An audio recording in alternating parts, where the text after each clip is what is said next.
Hey Hot Zoners, I'm Khadeen Ellis reporting for THZ, and in the Hot Zone with me this week I have the founding member of Groove Theory and now solo artist, Miss Amel Larrieux. We are here at the Highline Ballroom in New York City in support of her new album, Ice Cream Every Day. So we're going to talk to her a little bit more about the album and see how she stays true to herself as an artist. So tell me a little bit more about Ice Cream Every Day. Well, it's the collection of songs that have been accumulating over the past 6 or 7 years since our last album. Since we're independent, we're lucky enough to continue to record stuff while we have nothing out and we'll be on the road, and then compile those things, put them together, kind of edit them, decide, okay, we'll save this one for the next album, and then that's what we got. Ice Cream Every Day is the culmination of all those things. You know, I think about Tell Me, and then I think about Make Me Whole, which I try to reached out to you for my wedding to see if you'd be able to come out. You weren't in my budget, so it didn't really work out. But, you know, still a timelessness. So you mentioned also teenagers. I know you have 2 daughters.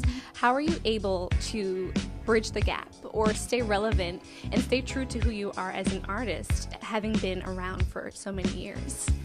I mean, one thing I know about myself, I think the thing that has worked for me is the fact that I really just kind of go with this gut and intuition thing that I have, which is I love music. Saying that, I'm never far from what's happening mainstream and underground because I love music so much. I'm always connected to what is happening. So I think that as a songwriter, and not just as a singer, but as a songwriter, I'm always absorbing what's going on. So, you know, I know what Drake is doing, and I know, I know what Lord is doing. I know what I know what's going on because I like listening to music, and it's the one place where there is no, there are no rules and no boundaries for me. I think it's all accessible to me. And I think the fact is that because I don't try to be relevant, but I really just try to make what I consider to be good music, that probably works in my favor to some extent. And I understand where my place is in music, and I'm very happy with that. So I know that my 15-year-old, who is a 10th grader, has friends who, you know, come through my music through her, but also already know what I'm doing because their parents listen to me and end up liking it. So it's really just kind of about exposure sometimes, too. Definitely. And growing up a native New Yorker, so welcome home. It's good to have you back. Being a native New Yorker, I speak for myself as well because I'm from New York. You're exposed to so much diversity, and you're in a place where creativity is it's a breeding ground for it, individuality. Do you think that has a lot to do with your influence, you know, growing up here over the years? Oh my gosh. How does it feel to be back? Absolutely. I mean, whenever I'm not here for a long period of time, I'm always aching to be back here. Granted, it's changed a lot, it's gentrified a lot, and a lot of the artists that made New York so special and unique had to flee someplace where it was more affordable. So big up Philadelphia, because they are really amazing in how they're supporting the arts. That being said, you can't duplicate the East Village. That will never change. I used to hang out in Thompson Square Park with my friends who were skinheads and punks and skaters and hip-hop kids and graffiti artists, and that, you still will see people that are kind of moving like that. And I think absolutely that kind of diversity, that kind of, again, lack of boundaries in terms of crews and music and art and all those things really informed me, so I have this freedom.